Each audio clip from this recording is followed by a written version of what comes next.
Welcome once again to the Bills and Bones podcast. I'm Gio, and I'm here as always with my co-host PC.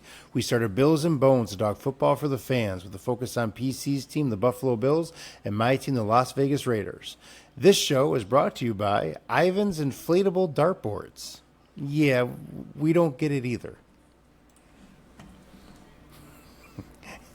There was some Irish dart throwing on that one. Jesus. Well, hopefully not any more dancing for a while. Yes, our PC here has had a dancing injury and had, much like Rodgers, has had to undergo major surgery on his Achilles. So he's doing it from his holiday festive couch today. Yeah, and just like Rodgers, in 2 months I'll be able to dance by Thanksgiving. You know. Mm-hmm, sure thing. Sure thing, buddy. Even got your Jets colors today. So that's good. Yeah. Well, that's good. That's not true. But I will say this. I'll be back, baby. I promise you I'll be back. So let's see. Let's start with the Raiders. Why not? We'll start with that. Yeah, we'll start with that. Yeah. So the Raiders did this thing to everybody this game where they came out looking like we had some new offensive strategy and we were, spreading the ball out. We immediately came out, using Bowers. We had some good runs. Minshew was on. Everything looked like really good for a second there. It was almost as if the Raiders had learned something and Getsy was actually going to try to do his job for a day. And then we have an interception, which is completely and totally on Minshew for the interception. Awesome. And that was the end of it. That was the end of it. We completely are doing this mentality of, for some reason we believe that if we score once, then it is up to our defense to control the entire rest of the game. Like, we have no responsibility to score again. We don't have to have aggressive offense. It's just hopefully our defense does not let them score for a game. It's completely irrational, and it just does not win footballs. When we actually attacked it in those opening drives, quick TD, established something, we looked dominant. We were in their heads. We went out there and we got at it. And then as soon as we scored, we went back to this, trying not to lose sort of play. I'm willing to accept an interception from a quarterback. I do not expect my quarterback to be perfect. I don't expect them never to throw interceptions. That's an unreasonable expectation. But, the fact that, okay, he had the interception. It was a really bad pass. So what? You have the rest of it wasn't like it was like a late part in the game and now it's over. You have the rest of the game to play. And they never came back from that moment. They switched up what they were doing on offense. They went back to, we're just going to run down the middle every single time, back to back, and hopefully maybe something will work. There was no spreading the ball out anymore. The play calling became really conservative. It's just, it's hard to watch. First quarter, they had Bo Nix fighting with the coach. They have, the rookie quarterback and the head coach are screaming at each other. You got a defense that was playing excellent. They were getting after the ball.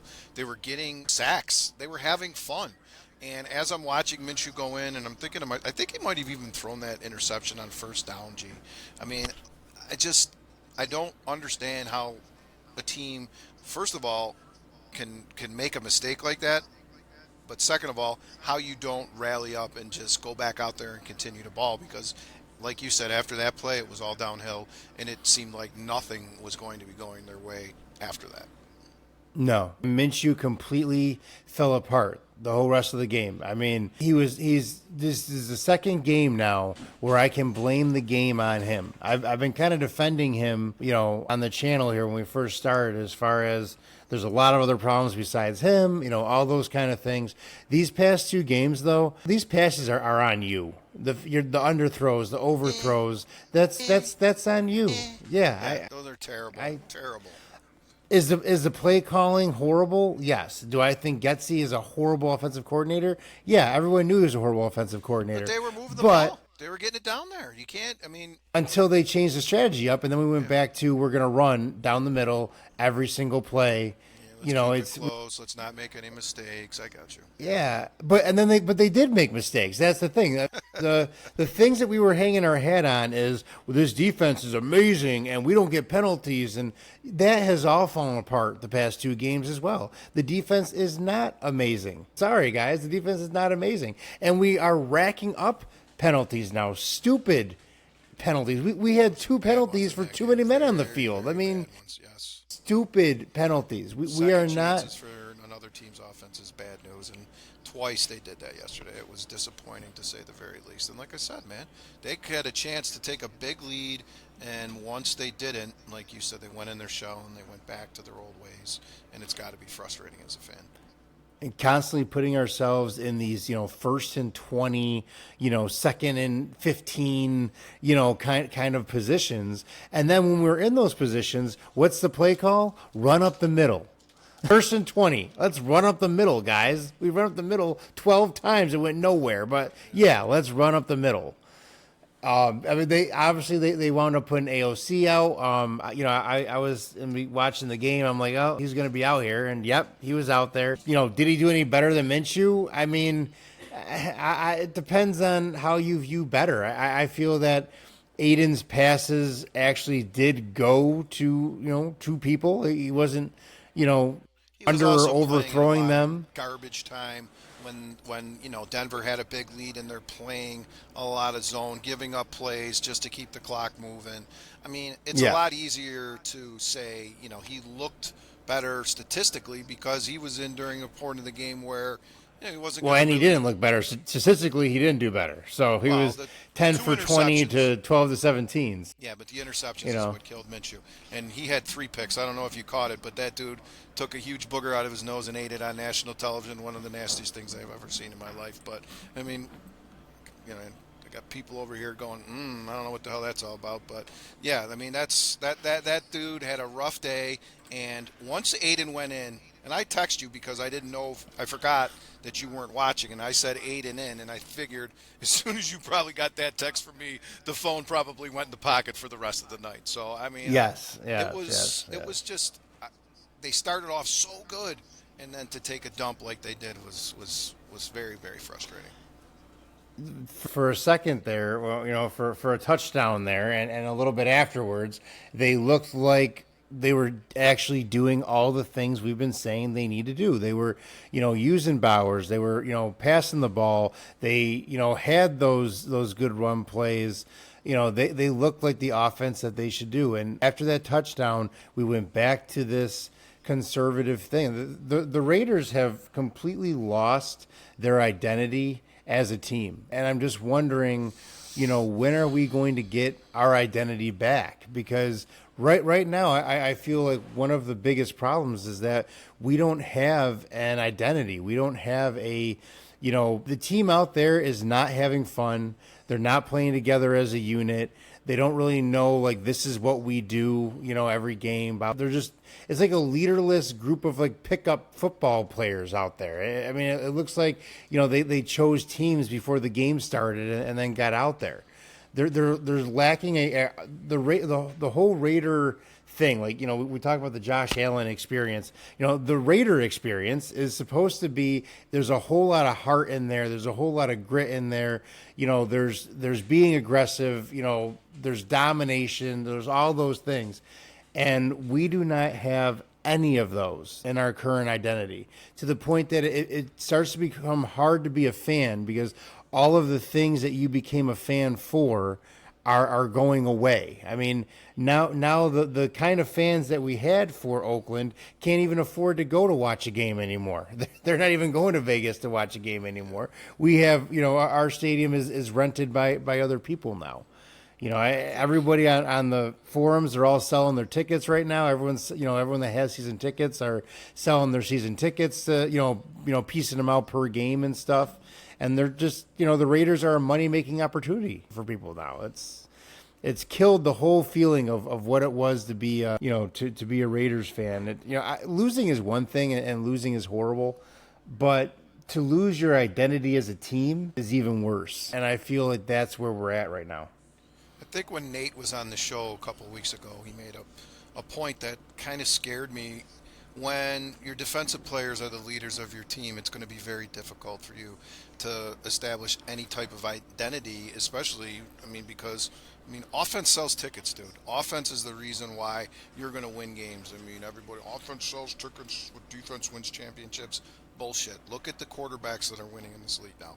If you don't have that star piece for your team, you are in danger of ever having a chance to do anything. Let's be honest.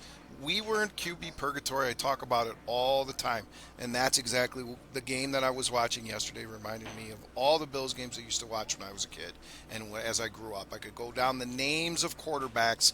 The Minshews are the Kyle Ortons, the Aidens are the Trent Edwards. There's examples for every single quarterback that you have right now because none of them are getting it done. And what sucks and what's sad is that because this identity doesn't exist, the coach is the scapegoat. They're taking shots at him. Has he made a lot of mistakes, G? Yes. Me and you have pointed it out on this show. But as far as an identity goes, if I wanted to start a Raiders brand new team in this day and age, I feel like Pierce is the guy for it at the top. And the way that he's handling the Adams situation, especially in front of the press, is to be commended because right now there's a lot of shit that's going on your team that sucks, and the coach is still seeming to keep it together and to be 2-3. It's a surprise for everybody else except for maybe Raiders Nation that you guys have been able to keep it together right now. And a win against Baltimore, who many people right now are considering to be the best team in the league. So there you go. You guys are a couple pieces away, and obviously the quarterback is the number one. Quarterback is the number one, but Getsy to me is the number one. Yeah. He needs to be gone. It's no matter what kind of quarterback we get, if you have, Getsy calling your plays, you're not going to go anywhere. AP is going to wind up losing his job because he has Getsy as an offensive coordinator. You cannot get anywhere like that. And Devontae wanted him. He was part of the decision making for that guy to be there, and now he wants out. And obviously with Getsy, his situation is going to continue to get worse with QB purgatory. So who knows what's going to happen? I don't know. And I don't like the answer being that we got to fire people all the time. The turnover that we have, it doesn't make anybody confident in taking a coaching job with Raiders. That's what we ran into on the offseason as far as people wanting, longer contracts guaranteed to them, and Davis not wanting to guarantee those contracts. So, then we lose our good options and we're stuck with, option B of Getsy, who, okay, no one else wanted him. So, whatever we have to offer him, he's going to take. That's what we deal with the quality of offensive coordinator. And even if I would feel a little bit more upset about it, I guess, if I could give you a name for, hey, this guy's available, let's rope him in. But I don't have that name for you right now as far as let's grab this guy and make him an OC today and we're all going to be great. That's I'm not saying we have that answer either. It would be in-house. It always is in those situations. They're not going to go on the street and get somebody. It'll be a guy that's been working for Pierce or with Getsy in order for that to work. Very rarely will they go off the streets in the middle of the season and go get another coach. And if they were to do that, it's going to shake up the locker room even more than it already has been. And obviously, that's a pretty funky, crazy locker room right now. We had Cliff Kingsbury, almost on the hook there with us, and then we don't want to give him 3 years, so he leaves. He leaves, and then what happens? His team goes 4-1 right now. Meanwhile, we're sitting here at 2-3. Look at Fields. It was back and forth. Should we get Fields, or we can't get Fields and Getsy because they both say each other's the problem. Which one should we get? We choose Getsy. Meanwhile, Fields is. Fields is garbage. I don't know if you didn't watch last night then because he was atrocious. And during the entire broadcast, we can get into the Steelers a little bit right now because I know you guys play them next week. During the broadcast, all they talked about was when is it going to be time to make the move to Russell Wilson? And I don't know if this is the what. They don't know what they want to do yet because that kid is terrible. There was no sense of urgency. He's a run first guy. He's a first read guy. And any solid defense is going to tear that dude apart. I mean, Dallas had probably four starters down, and they still were able to generate a lot of pressure. The Steelers only scored, I don't know what they had. I think they had 17 points or whatever. And to be perfectly honest with you, it was all garbage. And that team is going to struggle down the stretch in their own division, and they're going to get their asses kicked when they start playing, Cincy and Baltimore, and when they get into those tougher games. So I don't Fields for all the hype. I don't see it, man. And when we played Chicago 2 years ago, the Bills played Chicago on Christmas, and I can remember that game. He was running for his life the entire time, and when a good, solid defensive coach like McDermott is going to play against a guy like that, it's not going to be pretty. And you'll see it when they play guys like Deshaun Watson and guys like Fields who can't make the right decision. And if he's going to take off and go with it every single time, sooner or later he's going to get smashed and he's going to be out of there too. So. Well, the Steelers are having their own problems as well, but I don't think that Fields is like the guy we're going to build an entire decade around or something. But what I'm saying is, given our option of let's see how Fields does or let's see how Getsy does, I would have been much happier with let's see how Fields does compared to what we have in our and I get it, what we have in our little quarterback stable here. I would have much rather seen, okay, let's see what Fields does. Everyone's asking, why are we in this situation? My wife asked me about it. We're in this situation because McDaniels thought that Brady was going to come over. McDaniels thought that he could lure Brady over. Brady had said he wanted to come over before when Gruden turned him down. And then, of course, Brady went to a Super Bowl that year. So way to go, Gruden. So when he turned that down from happening, Brady has expressed interest. Brady expressed interest now as far as, buying into the team and all that. He was all sold on Brady was coming over. So what does he do? He completely disses Carr and does that whole thing with Carr because, Brady's coming. And then what happens? Brady doesn't come. Brady decides to retire. So then we're desperate. You've already pissed off Carr and messed all that up. So then we get Garoppolo because he's and now we've gone downhill since then. So we are still reeling from the horrible decisions made from those 2 years with McDaniels. But we're gonna be paying for this, for longer than I had hoped. I thought that we at least were gonna have, this season. I was expecting to see, some bright spots. I was expecting, that defense to come through and looking really good. Minshew to be serviceable, and let's see where we need some more pieces. But that's not the case. I feel our O line is getting better. I feel like that's happening. Yeah. Do we still need sure. a lot of help? Yeah, but they're getting better. My defense, honestly, I could live with our defense right now. I could live with the defense if we had an offense that could score some points. Then we could live with this defense. The problem is all this pressure is on this defense because all we can do is put up 10 points in a game, and then we hope nobody scores. And then No the defense is going to becomes very thrive like that. frustrated. Yeah, Yeah. they hate that. They hate that shit. You could tell by the looks on their face yesterday. During that interception run, of course, the camera will go over to the coach or go over to the other quarterback or whatever. You see some of like Max Crosby, you see some of those dudes' faces, and they're just like, here we go again.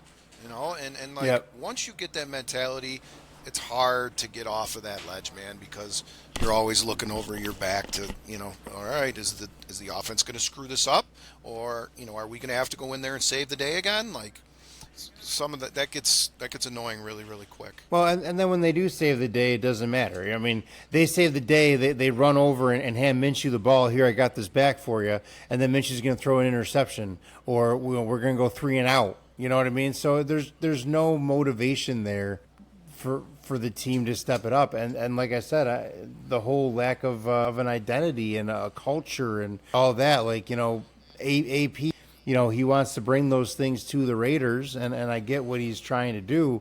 but you have to bring wins to the Raiders as well. I mean, everyone's saying we want more fans in the stands, and Davis has kind of alluded to, if I can get these fans supporting the team, then we can start making some bigger decisions and who we're going to go after and all that. It doesn't work that way. There needs to be a product on the field that people want to go support. While it's going to happen is exactly what's been happening, is all these people that own season tickets are now piecemealing out game by game, selling their tickets, and they're getting crazy amounts of money for it. The tickets for the Steelers game, yeah, it'll be crazy. Yeah, for the Steelers game, I was looking on the ticket forums, and 100 level or back 100 level, 200 level, $600 a ticket right now for these season ticket holders. That's insane. So they're not going to go to a game and watch us lose to the Broncos, who we've beat for the past 8 years, and now we lose to them. They're not going to, when they can make $1,200 for their pair of tickets, they're just going to watch it on TV. They're going to watch us lose on TV. Yeah, I mean, Steelers fans are going to cough it up. Cowboys fans are going to, even Bills fans will go down there and pay big money to go and see their team right now.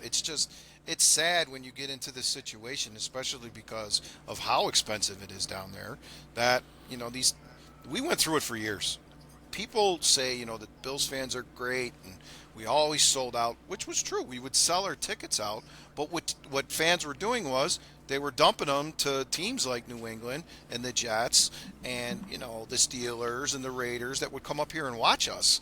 And for years, there'd be a good conglomerate of us that were always showing up, but there was certainly a lot of people that, for instance, in front of me, I sat in 309 for years, and they were great seats. In front of us, there was 4 seats, and it was a different set of fans every single game because those guys who owned it were dumping them to those fans. So there's money to be made, and especially in Vegas, people are going down there to blow money in the first place. This football game, I'm sure they're gonna definitely dig deep. If you don't produce the product, you're not going to see. You're not going to see Raiders fans at these games, especially for the prices that you're paying. Sure. But so we are now worst in our division, as for the sense that we've now lost to both Chargers and Broncos in our division. So we have now brought ourselves to be the bottom feeders of our division. Yeah, it's not a good spot to be in. How are we supposed to beat the Chiefs? I mean, so I'm just going to say, right now we are the bottom feeders of our division. And unfortunately, the tools to fix this, I'm not sure that they are readily available. I wish I could say, well, we'll put Aiden in next game and it's all going to be fixed. I think that they will put Aiden in next game. I think that will happen. Is he going to be better than Minshew? I really don't think so. Not unless the O-line can really hold the pocket for him. The O-line has gotten better with that. But, when we were actually playing football earlier in the game, Minshew got us 2 first downs with his legs. Yeah, those were That's not what Aiden's going to do. No. Aiden's not going to do that. So he's going to rely on other people doing their jobs. On that interception, he was moving out of the pocket. I thought he was just going to throw it away. I couldn't believe that he threw it right to that guy. He could have threw that 10 rows up and just moved on to second down. But again, man, he could have thrown it right in the numbers of our guy. We could have gotten the touchdown. Sure. That pass should have happened. That pass should have happened. He was wide open, ready for it. How you miss that pass that's 10 feet away from you? For Allen or Mahomes, that was like a flip. I don't get it. And if that was the only mistake of the game, I wouldn't be mad. People make mistakes, whatever. I wouldn't be mad. But the fact that not only did Minshew, was he unable to come back from that, our play calling never came back from that. We went back to this run up the middle every single time. Yeah. It's just that instead of White, now we have Madison to do it. Just no creativity, playing scared the whole time. We're not being dominant. We're not establishing anything. Like I said, it goes back to we have no identity out on that field. Players don't know what they're playing for. It's really a mess. The whole heart of what it was to be on the Raiders is not there at this point. The good thing is the Steelers have the same issues as you guys. They have a They very do. they have a We're very running similar paths for sure. I know you're a Najee Harris fan, and he's been I am. non-existent. I mean, last night he did Yep. carry the load for them quite a bit, but he didn't do much at all. And obviously, when teams know that you're just going to run the ball, it's going to be very hard for a guy like Najee to get going. So, I don't know. I feel like your defensive scheme will be probably ready to rock when you play against the Steelers, simply because if you throw the same kind of look you threw at Lamar in Baltimore, you're going to have some success. And obviously, the Raiders are going to need to win some one-on-one battles up front, and I think they will. I'd love to see them take down the Steelers this week, because I'm just a little sick and tired of people talking about how great they are after watching them on Sunday night. I mean, they were atrocious, and Dallas isn't even that good, and Dallas was able to win on that final play. So I'm interested to see how the Raiders come out and handle them this week. Our problem with the Steelers is going to be our inability to score more than 10 points. I mean, They that the can't Steelers defense is a real defense. Yeah. You know what I mean? True. It's a real defense. Well, And Denver's is I no don't, joke. Gee, don't take anything away from Denver. Their defense is the only reason why they're 3-2 this year. I mean, you saw that they had they got some touchdowns, they got some big plays, and if anything, I wouldn't. If I was going to be talking about Denver, the defense is the last thing that I would be critiquing for sure. So we'll see. I think it's set up to be a kind of a boring Me too. a boring game. I don't know. It was I don't even know raining. what I want to see. I don't even know what I want to see at this point, because no matter what I want to see, I guess what I want to see is how we played Broncos for that first quarter. That's what I would like to see. But it seems like even when we do that and have success with it, that Getsy abandons that plan and he goes back to, we're going to run into a solid wall and go 3-and-out every time. That'll show him. Yeah. So I mean, I just I Hate don't it know. too. I mean, I don't even care. I don't care if you put Aiden in there or if you put Minshew in there. I don't really care. It doesn't affect how I feel about that game. I feel we have the same percentage chance of winning whether you have Minshew or AOC in there. That does not even impact anything. I'm not even sure if Devontae plays. I'm not sure that changes anything, because Devontae lately has not been playing. So he been dropping balls and blah blah blah. So the fix is going to have to be, the offensive strategy is going to have to be fixed. We need something better than having White or Madison run up the middle or do the very predictable pass to Abdullah and have him stuffed in the backfield. We need to utilize Bowers more. We need to utilize, I'd rather have Tucker doing those runs in the backfield than Abdullah at this point. I mean, Tucker tried a couple of them there, but when you as a fan are sitting on your couch and you're calling the play that's about to happen just from the look of it, that's when you're done. I mean, if I can sit there and say, here's the play they're about to do, you're done. You're done as a 17 team years, then. buddy. 17 years I did that. So, and to be honest, I mean, we're going to get into it soon. You can kind of call the plays the Bills are going to be doing right now, too, because they have such a major lack of weapons on offense. And you can just kind of see, where the plays are going to be going and what needs to happen in order for them to have some success. So, it's very frustrating when it becomes as vanilla as it's become. And obviously, having Josh, the superstar weapon, you would think that we would be able to overcome it, but without these weapons and without any separation, these receivers are really, really struggling right now, and it shows, and it's difficult, and it's a big reason why we didn't come home with the victory yesterday.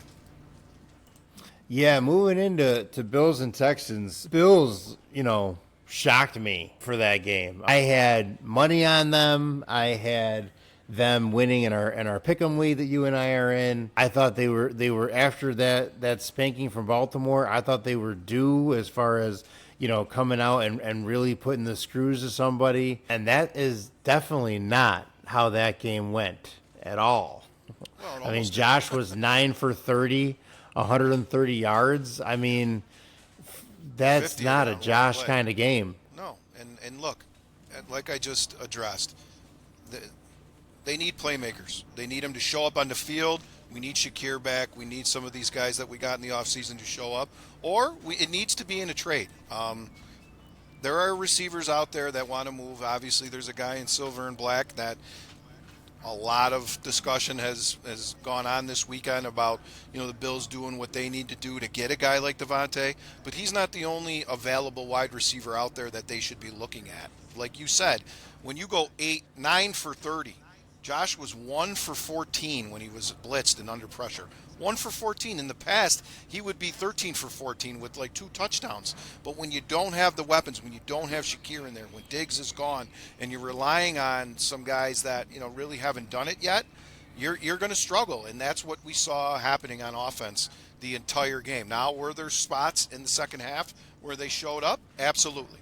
There was incredible growth in that second half when they were moving the ball. But there was just too many mistakes that were being made.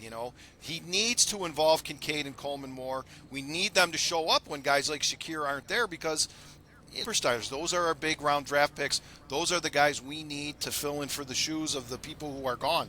No more Gabe Davis, no more Diggs. We need players to show up and show out. Otherwise, we're going to continue to struggle. I mean, we got the Jets coming this week, and they are licking their chops looking at our roster right now, knowing that they're going to be able to take some shots at Josh because he just doesn't have anybody to throw the ball to right now. Is that on the offensive coordinator? Sure. Are there plays that he could be designing to get guys open? Absolutely. But it's also on administration and the coaching staff to put players out there to help Josh get it done. Okay? Look, the defense was solid after bombed to Nico Collins, and when Cole Bishop, the rookie, got smoked. Nico goes out of that game, and it completely changes. They didn't score. They scored 2 more field goals after that before kicking the one to win it, okay? They picked on Cam Lewis all day. Cam Lewis, who played really well against, Jacksonville and had his moments against Miami. He was tough, but they really picked on him, telling me we really need Teron Johnson back. When he gets back in there and Cam can play a little bit deeper and come in and play on those, nickel and dime situations, he's going to be that much more effective. Dwayne Carter, the Bills got in there for Von, and he filled in excellent. Okay, him, Epinesa, and Rousseau rotating like that is becoming a very nice problem to have for the Bills. They put a lot of pressure on Stroud, especially later in the game. They had 2 big turnovers late in their own zone to allow us to kick the field goal to tie it. You'd think Josh could get it done and score a touchdown there, but unfortunately it didn't happen. Dorian Williams, another guy who comes up, fills in for Milano. He had a great game. The defense, they only gave up 3 points in that second half until they kicked the field goal to win it. So what does it all come down to, G? What have I been complaining about most of this year? What is the one guy that I'm the most worried about? McDermott.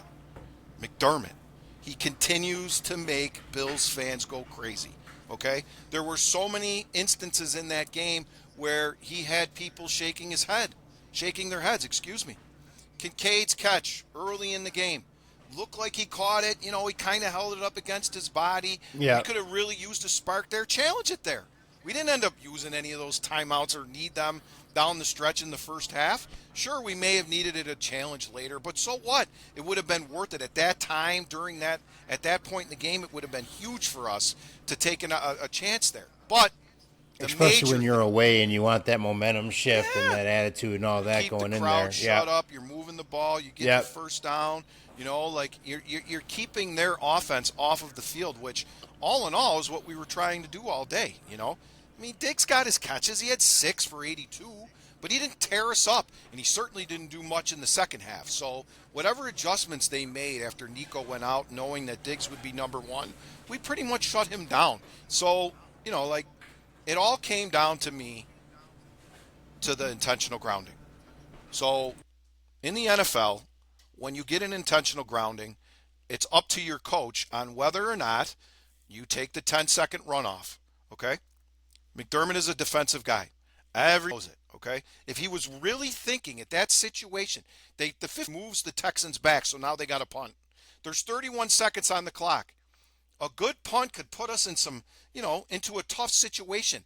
Why not take the runoff of the 10 seconds so that it's down to 21? Or at the very least, now if we elect to take the runoff, the rule is the Texans, we talked this in the summer, the Texans can then use a timeout to stop the 10-second runoff. If the Texans used the timeout there and they punted it, that means we could have ran 3 plays, ran the clock out, and got it to fucking overtime. That's the shit that pisses me off. There is no doubt in my mind, no doubt, that McDermott did not think of any of those things, because if he had, he would have 100% tried to have gotten it to overtime. Instead, he passed everything to the offensive coordinator and said, "Run us some plays and see if we can make something happen here." And guess what?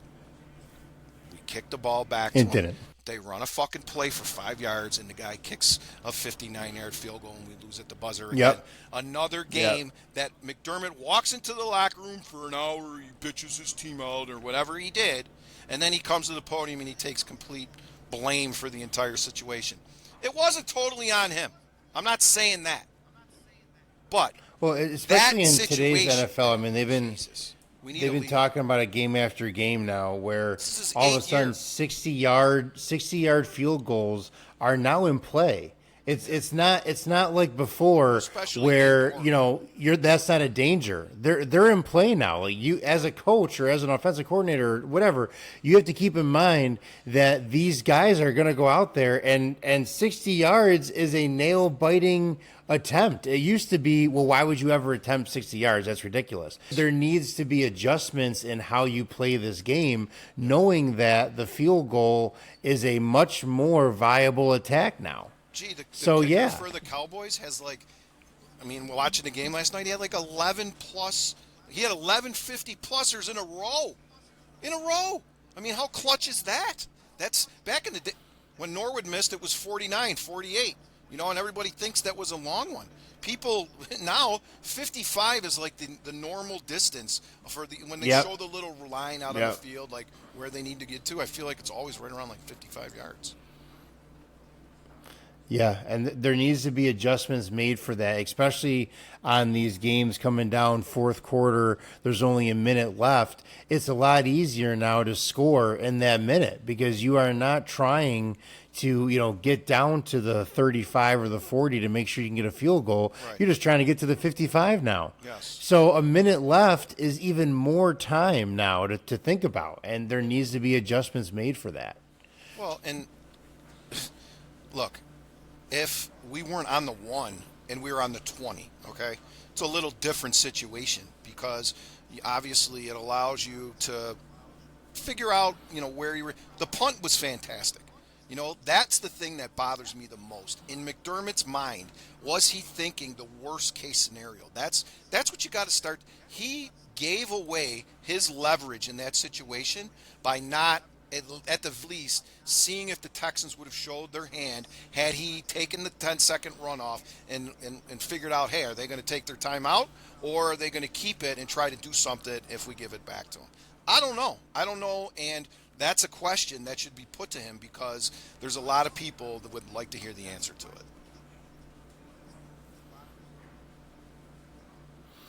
It seems like that's a common thing, though, as far as, people either kind of love or hate McDermott. And it also kind of goes back and forth. This game, McDermott's great. Next game, he's not. He seems to be an interesting coach for you guys in the sense that, you have opinions on both sides as far as is he good, is he bad? And he's accomplished a lot for the Bills. He just hasn't accomplished it all yet. So I don't know. I mean, I'd rather have him than some of the coaches I've seen come my way, but he hasn't done it for you. So with all this stuff going on, I guess we can talk about Jets and Minnesota, and then we can talk about Jets and you guys here. Sure. I thought that was pretty bad. Yeah. Yeah, I guess that's my best way to describe it. I thought that was pretty bad. Vikings have really stepped up this year. I mean, they're looking good, Yeah. but they made the Jets look ridiculous. I mean, Aaron Rodgers is really, really struggling. And 2 weeks Oh in a yeah. row, he's playing on fields where it's rainy and shitty and ugly and old school, and he's just not moving as well as he used to. Defenses are able to plan accordingly to it. Obviously, the arm strength is still there. He's a hell of a player, and he always will be. But Yep. 3 interceptions, one to end the game, and clearly not the same player he Back to once back the was. last two. Yeah, I mean he looked awful at times out there. And honestly, when he got drilled and he got caught underneath everybody, I was really concerned that that might have been If it. he was Now gonna get look, up. Yeah. was in there this week because Tyrod, believe it or not, who is their backup, has and knows McDermott's defense very, very well. And he Yep. may be able to go in there and, nitpick us like he did when he was the quarterback for the Giants last year. They almost came in here and beat us, if you remember correctly. And Yep. just I'm in more fear of him than I am of Rodgers right now, simply because of his familiarity with a Sean McDermott defense. At the same time, the Jets are not going to do that. They're not going to do anything of that nature. They're going to make sure that they have Rodgers in there. They're going to probably ride him until he's hurt or he can't do it. So unless there was an injury that occurred during that game and he's not able to go, I'm not going to I'm not going to be surprised to see him out here. And like I said, their offense is not the thing that I'm too concerned with. It's that defense. No. Knowing Josh, Their offense is just it's really predictable. Rodgers is really playing it really safe. I mean, he's not, that Rodgers that the Jets want him to be. I mean, Sure. you can tell he's almost changed his play style at this point to compensate for where he's at health wise and everything else in his career. I mean, he's changed that play style. Unfortunately, he's going to be that guy that we're going to look back on it and we're going to say, why didn't he just retire? I mean, why didn't he just get out when he was Rodgers and all those kind of things? And just because you can physically, so far at least, we'll see if he gets hit a couple of times, but just because you can physically still stand up and play the game does not necessarily mean that you should be in there playing the game. I mean, you have a legacy to think about and all those kind of things. And Jets fans had everything riding on Rodgers was going to be, the knight that came running out there and he was the last piece and, they were going to dominate. And he's definitely not that. no. And look, they remind me of a lot of the teams in this league right now. You guys, the Steelers. It's absurd to think that he's going to go out there and be your savior with the guys that they have around him too. Bryce Hall is tough, and they've got some receivers that can make some plays, but good defenses are going to take that shit away from you and make it very difficult. This Jets-Bills game is going to be just like it's been for years. It's going to be tough. It's going to be close. It's going to come down to the trenches, and it's going to come down to I hate that analogy, but it's true. This week, the offensive line has an opportunity to get back on track. The Jets aren't someone that's going to back down to you. They are going to come hard, and they are going to rush that front four and make you work. So Josh has to really show up. We need to make some plays, and hopefully, like we already talked about, there's some new guys in, red, white, and blue playing for the Bills because Josh could really use some weapons this week against a really, really, really tough Jets defense.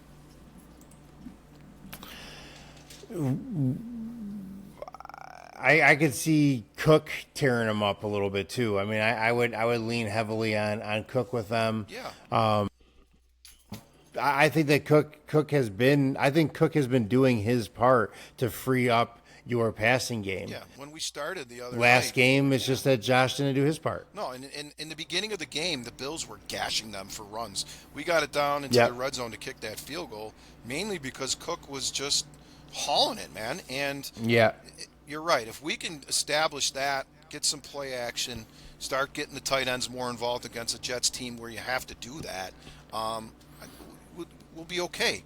But the thing that the Jets have done historically against Josh is make him make mistakes. Don't forget, last year's Jets game in New York was that famous Monday Night Football game to start the season. We are now in week 6 going in there to play on Monday night. It's a little bit different. All the hype and everything from last year is long gone. So Yeah. this is a do or die game for the Jets. I mean, if we go down there, we take care of them, and we go up 2 games in the division, it's going to be very tough for them or anybody else to catch us with what they got going on in their own, in their own clubs right now. So Your division is a mess right now too. I mean, everyone is falling apart in your division. So it's not the toughest division you've ever had here to dominate it. no, I think you're going to have to do what Vikings did is you're going to have to shut down Brees Hall. I mean, you're going to have to keep Brees Hall contained because they're going to need Brees Hall because Rodgers is Rodgers right now. So they're going to need Brees Hall. So if you can keep him under control, then I think you got that. I think you got that game. having Terrell But Bernard these back, divisional games go all over the place, though. sure. I Yeah, mean, it's going to be. it's Look at the Bengals oh yeah, and the Ravens yesterday. The Ravens ran all over us, kicked our ass inside out, up until like only a few minutes left in that game. Cincinnati had that in the bag, and they only got yep. one win this year. So it comes down to a couple of plays. If Josh can handle the ball, not turn it over, which he's done very well so far this year. Nobody's talking about that. If he can, go in there, play smart, control the line of scrimmage, use that run and play action to get some good looks, we're going to have a good night. And, And you got to get more than 50 yards out of Coleman in a game. You know what I mean? You got to get more than 50 yards out of him. one catch, G. I mean, if it's 6 catches for 50 and 3 of them are first downs, fine. But at the end of the day, it can't be 1 for 50. We got to get some Yeah. big plays out of everybody, and it starts with 0. 86 needs to get in there, and I really, really hope that Shakir will be back this week because that's Josh's go-to guy. And when he's not in there, you saw how different that offense looks. And when he got hurt against the Ravens, everything changed, and this week it was no different. Defenses were able to figure out what we were doing, and at times made us look really, really, really bad.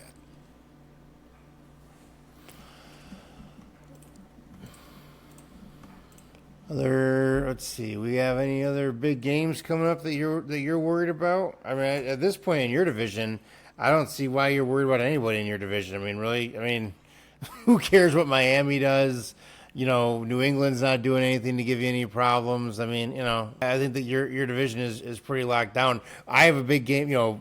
Raiders division is Chargers and Broncos playing, so that's a big divisional game to see how that pans out. But then again, that game was a lot more important before we lost to both of them and we're the bottom anyway.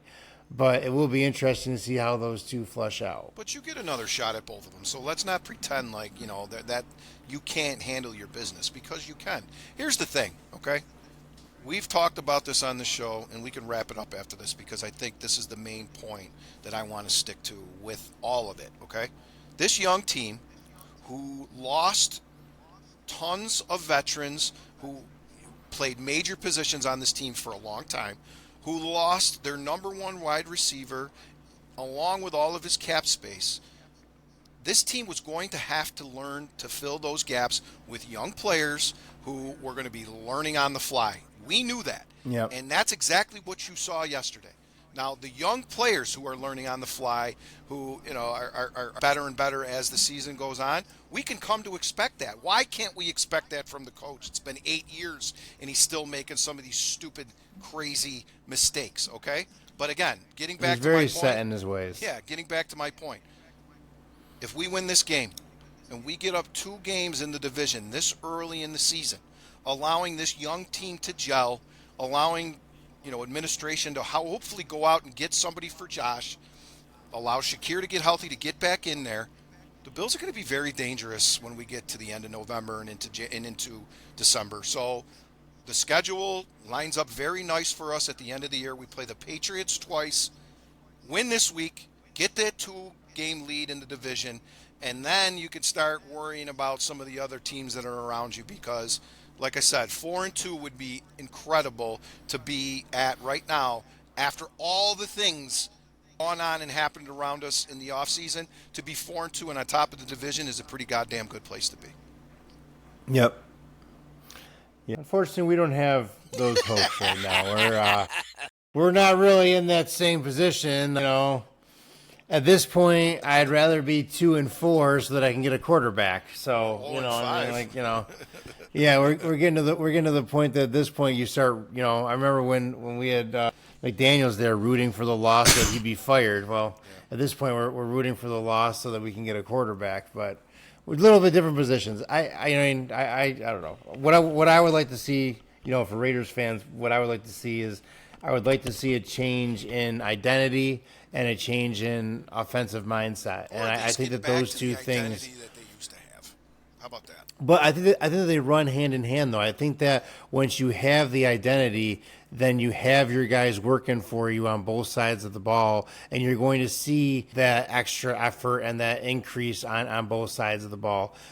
Unfortunately, either way, we have to run around. We have to run around Getsy, which is going to be a problem. But Raiders need their identity back. I feel like Bills have their identity now. I mean, you know, Bills have a feel to them. You know, this is what we do and this is who we are. You know, and they've been striving with that. Raiders, I don't think that they have any clue who we are or what we do or any of those things. So. Someday, buddy. Someday. Well, that's the thing. We used to. We need to go back to someday. You know, we already had it. We need to go back to someday, but we'll see. Thank you for joining us. You can check out our other shows on our channel. We have a YouTube channel. We also are on anywhere you get your audio podcast, so you can check us out that way as well. Give us some likes, subscribe, let us know that you're out there, and then tune in next week, and we'll talk about what's going on there. Have a good night, everybody. See.